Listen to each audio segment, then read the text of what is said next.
Yan, Bilya Manawag. Yung dati natin pinupuntahan. Mag-i-inquire tayo dito. Let's go. Open pa pala sila. Sino may bahay? Yung mga bahay, retreat house. Rawan ka na. Ayan, babalikan natin dito sa Bilya Manawag. Ito yung dati namin favorite ang pinapupuntahan. Favorite na pinupuntahan namin nung araw. Wala pa akong mga apo nun. Ito meron na. Nainita. Open pa rin pala sila. Akala ko close na. Tignan natin sa loob, tara. Kung ganun pa rin. Matagal na ako hindi nakabalik dito sa lugar na to. Kasi ito yung malilim. Ayan, ang ganda, diba? Pagpasok mo, ito yung pinaka-entrance nila. Malilim siya, maraming puno. Pwede kayong mag-picnic, family, barkada. Yan. Tagal ko hindi nakabalik dito, taon din. So, ganun pa rin yung lugar nila. Marami pa rin puno.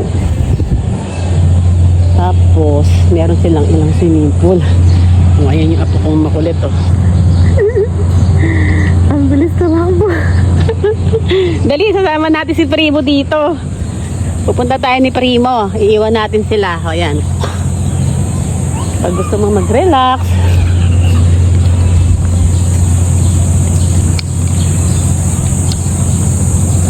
Ayan.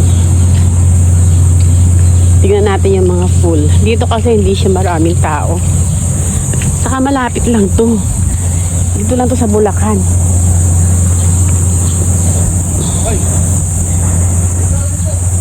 Diba? Medyo lalakarin mo lang yung papunta sa mga swimming pool. Alam ko 3 swimming pool na malalaki dito eh.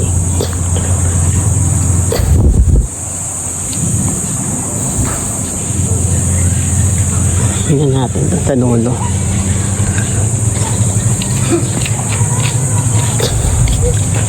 Laki ng function room nila. Yan. Pwede ka maggawa ng mga event dyan sa lugar na yan. Wedding, dibu, birthday. Pwede sa arkelahin. So, ay wala na laman yung ibang pool. Ba't ganun? Hindi pa yun natuyo to. Ilang pool na lang gumagana. Ang lawak nito.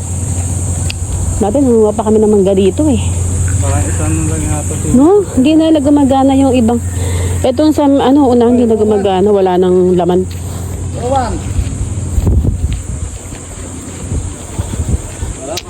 Pagod na ako. Ang layo din na nilakad mula doon sa main entrance. So ito hindi na gumagana. Bakit? Under renovation siya. Yan, maraming kubo. Iba na yung kubo nila, no, Jeff, no? Dati kasi yung mga kubo rito, mga kawayan. Yung may kwarto, pwede kang matulog. Ngayon, mga bato na, oh. Yan, oh. Yan. Yan na yung may kwarto. Ayun, may pool, 2 malaki. 3. 1, 2. Yun, 1, 2. 3 sa dulo. Ayan. So, may duyan-duyan. Yung mga gustong mag-relax, ganyan, dito kayo magpunta. Malapit lang. Hindi kayo ubos sa maraming gasolina dito. Yan. Maganda dito sa maaga.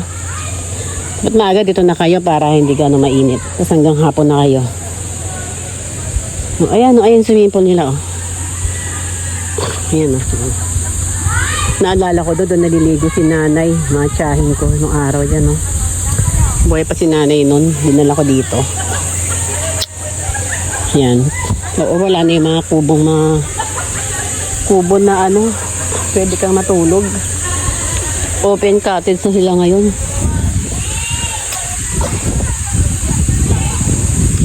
So ayan, Rowan.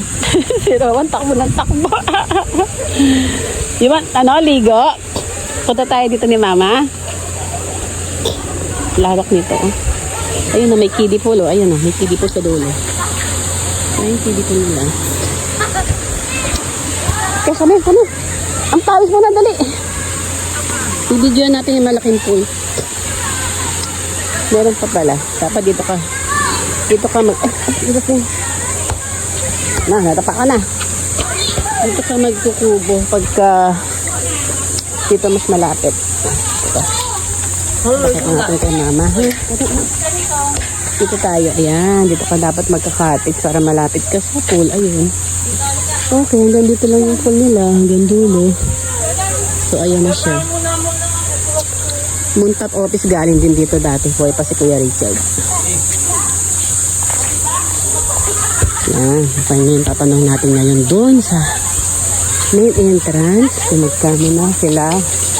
Magkano na entrance na dito. Dati kasi 180. Ano ka lang ito magkano. Baka halip. No. Gusto niya na maligo.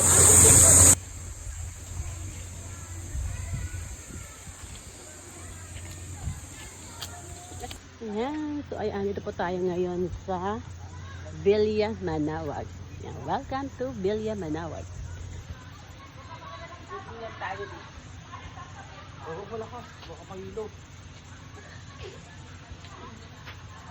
So, ayan. Pagod ako.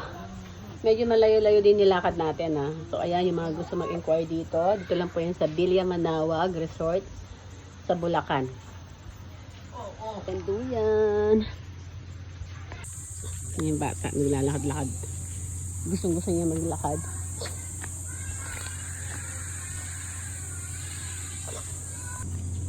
Grabe, oh. Pasa-pas yung bata, oh. Ay, ako napapagod siya. Sige. Lagay mo na, kawawa naman. Pawis na pawis, oh. Para tumiba yung baga. Kaya siguro Pagod ang hindi gago. ako nagtanong Ano mo? Isang Pagod ka, gabi, Rowan? napasigaw si Tanya.